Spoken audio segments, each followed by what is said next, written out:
Hi everyone, my name is Crab and I design levels for a living. Or at least that's what I'm aspiring to do. This is the start of a new mini-series in which I'm going to rework this stealth map that I'll be showing off today. I created this initial version about a year ago as a part of a school assignment where we had to create a third-person stealth game with a short story and premise, as well as other elements like a lock and key element and a level element that influences the stealth gameplay. I'll briefly go over the design document first, and then I'll do a walkthrough of the map. Let's just get to it. So we're in the design document here. First I'm going to be going over the setting. The setting is just a modern-day Paris-like city, and the level plays on the rooftops and inside of the hotel and restaurant building. The images here just represent a little bit what I imagine the outside of the city, the buildings of the city and the layout of the city to just look like. At the bottom here you can see some of what I thought the insides of the building would look like. So mostly restaurant reference images, but I was kind of going for a fancier look. Then let's talk about the premise real quick. You play as a contractor spy that was hired by an unknown client to steal a secret recipe of one of the most successful and prestigious restaurants in the city. And they do that to kind of test you out if you have what it takes to do the real jobs that they want to assign to you. Your plan is to infiltrate the restaurant from the rooftop, sneak through the building, and get to the boss's office to retrieve the recipe. And then the environmental storytelling bit of the map would be that you find more and more clues that eventually lead you towards the final revelation, where you realize that the restaurant uses the clients of the hotel in the food as the secret recipe. Now we also see the game elements here. Now, first of all, the lock and key element I talked about, which the unlockable doors with the buttons, very simple.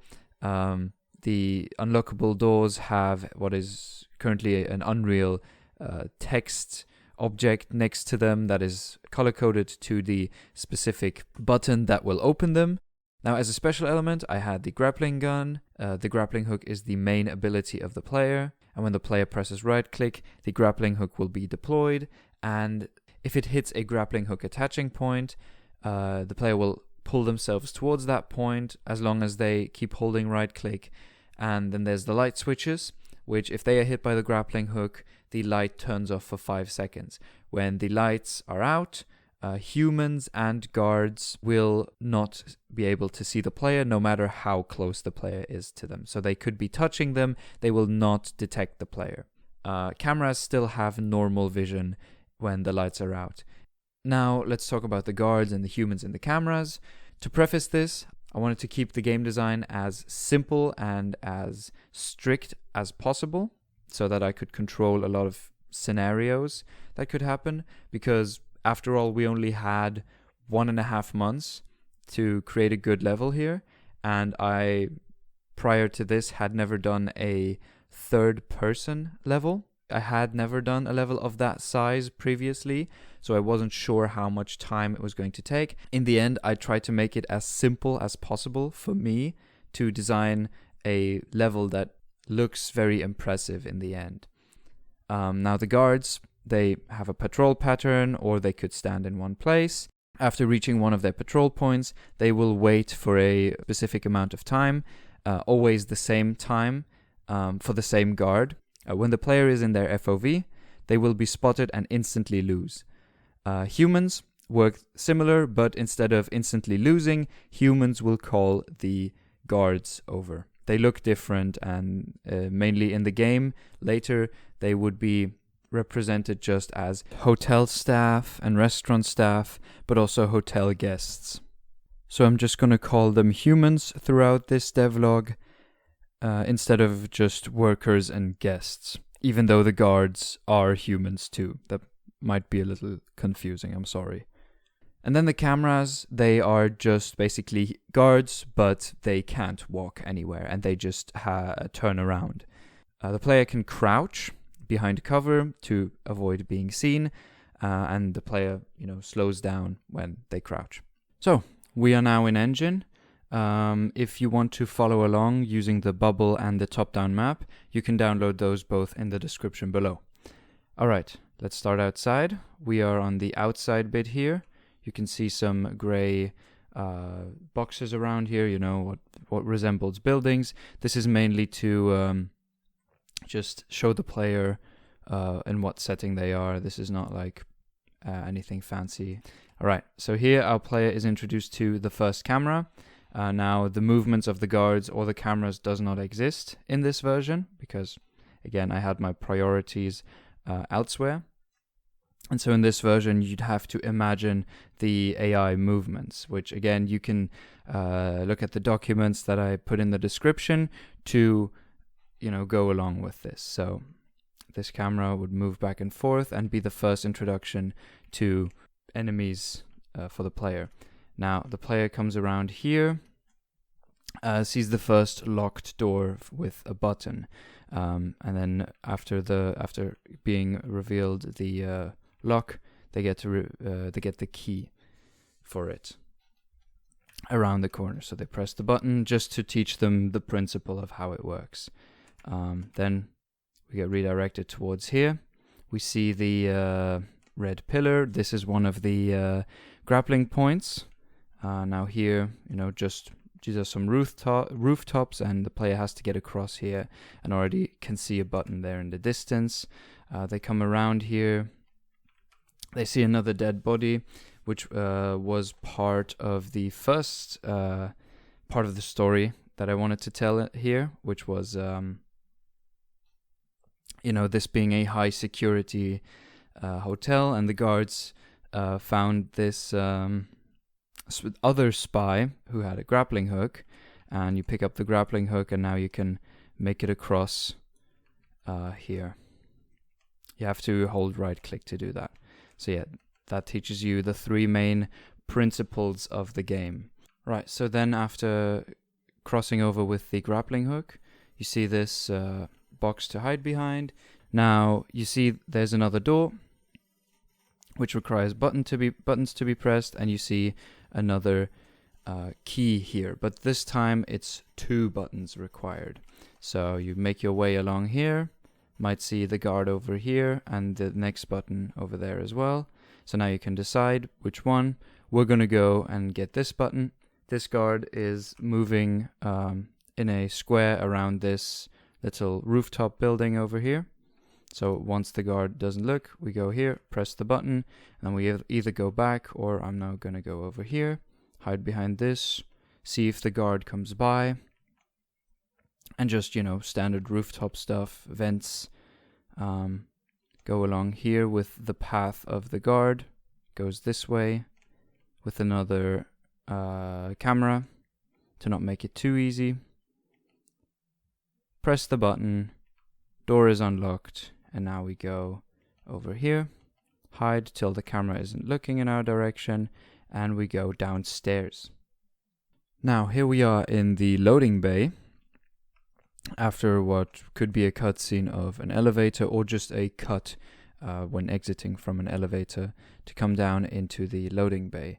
Now here the player is faced with a choice of 2 different paths that they can choose. This is a very minimal choice, but usually players would choose the path here on the right, because the path on the left presents the immediate threat of a camera.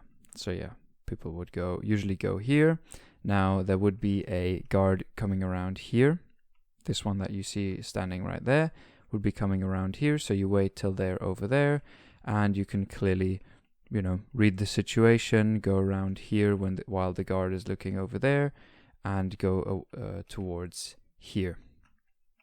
This side or this side of the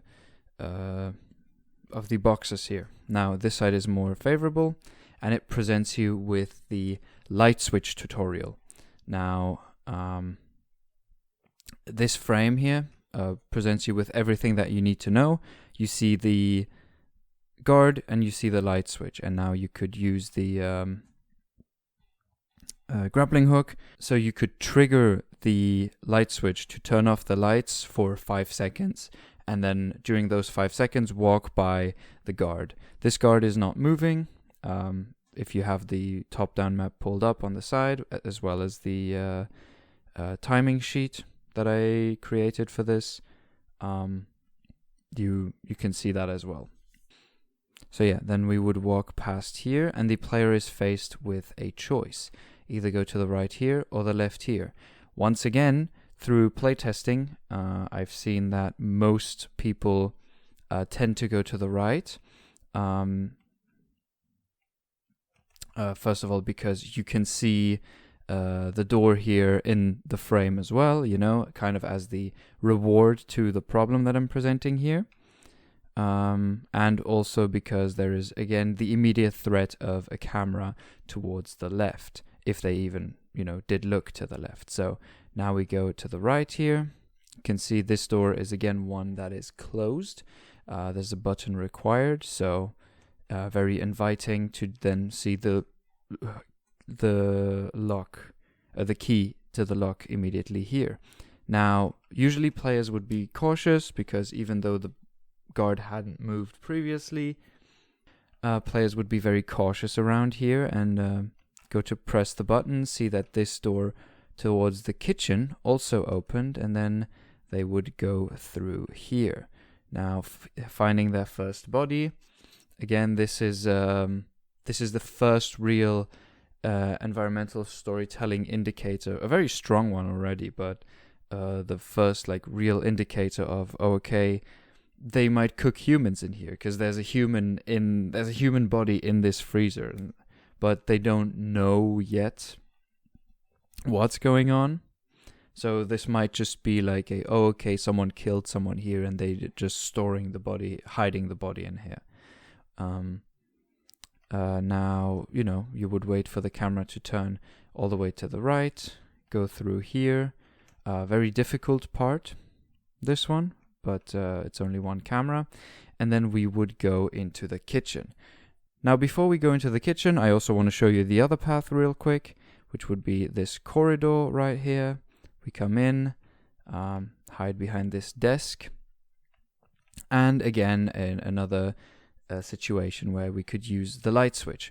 Now, you might see that this desk is a little high, and I agree with that. It is. The scaling in some parts of the map is very weird, and this is definitely something that I will be looking at when reworking this map over the next 2-3 months.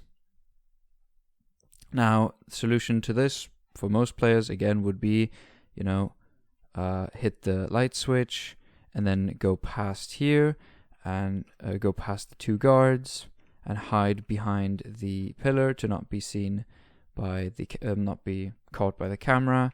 Wait to go around here and then around here. You could also theoretically go beneath the camera because cameras do have a blind spot right underneath them, but this is the safer and also more obvious option. Now, through the corridor, you can see that we come through here. We see the kitchen with all its bustling action and all the cooks, but I do apologize for the lagging. This is because of the excessive use of lights that I did back when I wasn't so experienced with the Unreal Engine and its limitations. So this is why it's lagging so much. But again, something I will be looking at in when reworking this map. Now here, the players can see what's ahead, the big reception or the lobby room. So we come back, now we go through to the kitchen. There's the exit of the freezer, and the kitchen is their first introductions to the human enemy, which are these white models. Now the difference in them, was explained earlier. They call over the guard, and the reason why there's so many in here is because, well, it just makes sense to have more cooks in a kitchen than guards, but the guards are still here to see that no one falls out of line. Now we just make our way quickly through the kitchen. We see that there's a button required again to get through here, and the only door that they could go through would be this one that they could progress through. So they come into the main dining room. Again, immediately greeted by a guard. Now, they could try to go immediately to the left here, but this is the more difficult part, and it requires very precise timing. It would require very precise timing. I'm just going to do it right now because we have to come back through this room anyway, so I can show you the rest later. And then we could go, then after passing that guard, we pass this guard as well, wait till this one's gone as well, and make our room towards the reception here. Stay sneaky around a lot of very obvious crouching cover. This is mainly how I wanted to guide the player through the levels, with very obvious crouch cover that they could crouch behind and stay safe for an indefinite amount of time, for however long they needed to look at the situation to assess what's going on. Now here we would find the button to open the kitchen door, but the players also have access to the high ground here. And now again, a split up in what they would want to do. So now we go upstairs. We're going to follow this route for a bit. This guard would come around looking here. Now we see here there's a balcony over here, which would kind of give the players a view of what's to come again, and also a view over this entire room if they would want to backtrack through there. Now the chandeliers here, the grappling points, are not reachable from this position, so that you'd have to go through the other parts here. Now the players would want to go to the left here, maybe, but there's the way is blocked there from one human and a guard, and so they'd have to pass through the right here.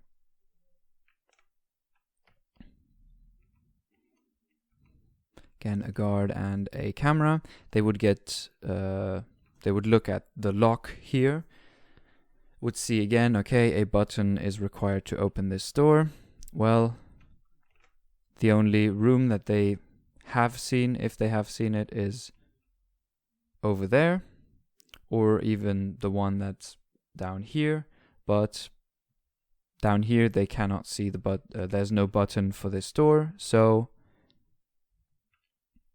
they'd have to make their way through here. Another light switch puzzle, another light switch puzzle, come through here. And now we are in the security room. Again, pay attention to the camera, open the door, and you'd see the door would be opened. Now here, with the door open, you can also see something more obvious that wasn't so obvious to see earlier, which is that you could go over to one of these little enclaves here and grapple across. If the grapple were to work correctly, there we go. But you cannot go to over there. You cannot go over there to the other enclave. There's nothing to be seen there, so you'd have to look around. Either drop down on the stairs and go around there, or you take this little route over here, time it correctly, and go behind the guards over here. Now you could also come back the way that you came, but this is a little more fancy and an easier way to do that. Now let's go through here. We immediately get greeted by a guard here. Pay attention. Here we'd have to hide in here as well. With crouching again, pay attention so that the cleaning personnel doesn't spot you and call the guard over here. Now when the guard's back over here, we come here. See again, crouching cover, which you're not supposed to stay behind for too long because the guard here could find you again. So you'd make your way quickly into this room. Again, greeted by a human. I put the humans in these rooms here, first of all, because it makes more sense than a guard being in here. And also it's more forgiving in a situation where you're kind of stressed to get over here. If there's just a guard to come over here, it would just, if there was just a guard called over here, it would just create a little more stress and not give you an immediate fail state. Once this human goes back to looking behind that bed over there, we come to the left into another room, another human, another obvious crouch cover, get around this little party, and now we would be kind of in a safe zone with another guard looking over there, but we can hide easily behind this table. Now, this is where the two paths join up again, and I will show you the other path.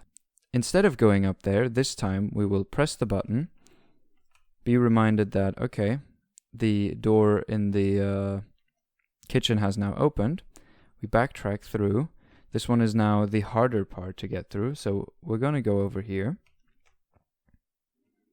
Now this guard will move back there, and we enter through here.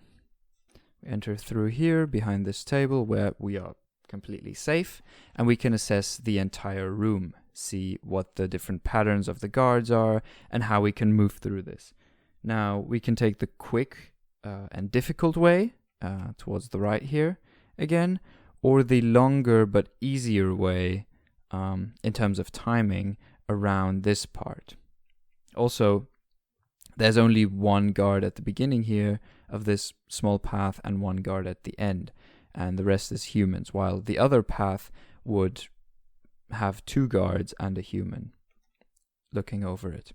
Now we get through here, wait till the timing is correct to go back through here, and we come back to the kitchen. Again, in a safe area to assess how the enemies are moving in this room. Now this time, because the shelf is see-through, we can see, okay, the door has opened, so all we have to do is go towards the left here, wait for the camera to be in the optimal position, and pass through here. Now again, a little blockade here, that's no worries. Also, I put a button to the back here if there was a player to backtrack down from the top area where the two paths join up. They can also see where this door leads to, and then they would probably say, oh, okay, you know, I've been here already, go back up. Now here there are two humans in here, you know, just getting ready to cook, two cooks, dressing up as cooks, but also just as an easier challenge, you know, you can look at them safely from here, look at the patterns, and get through this locker room safely without being seen. We go out, and we're through. And now throughout this very difficult section, which was very relentless, I gave them a little breathing room around here. No cameras, nothing here, just again to meet up with the other path and have a little bit of a, you know, lower pace before we go into what's going to be the finale of the level. We come over here, go past this guard, past these two cameras as well, and we join the premium lobby. Again, go past here, past this one, pass all of these, you know, like the reasons there are people sitting at the table. You can later hide, or you have to later hide behind one of these tables to not be seen by the guard. Wait for the guard to pass, get by here. Again, obvious cover, and I've always angled it kind of this way to kind of invite the player when they're sitting here, to invite them over there to hide behind it. Now, these would be wagons or couches sitting up here in the premium lobby, and I do think that the geometry would need an overhaul in general in this map, and a lot more thinking of how I would place or how a hotel would usually place couches like this. So this is one of the main reasons why I wanted to give this map an overhaul, is to make the placings the placement of these covers more realistic, first of all in terms of scale, but also in terms of how they're placed and angled, and where in the room and where in the hotel they're placed, because it was kind of half-assed in the way that I did it here, and I want to make it more not necessarily realistic, but it feels a little gamey, if you know what I mean. It feels a little like this is here because this is where I hide behind, because this is a video game, and it could pull you out of the immersion. Now, a blocked path over here, meaning we come over here, and we see this path.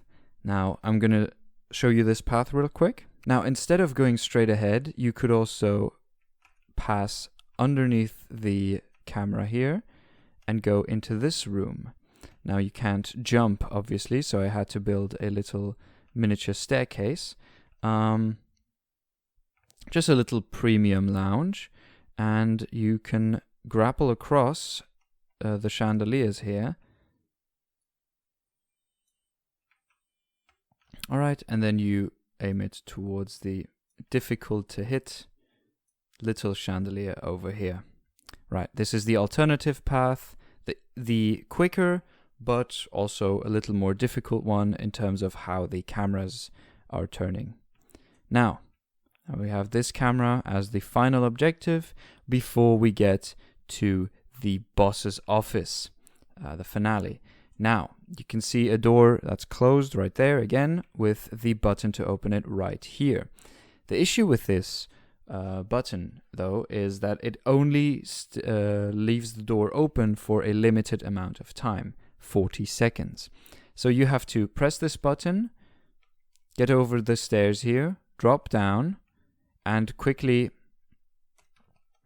get through this room, the challenges in this room, in the span of 40 seconds.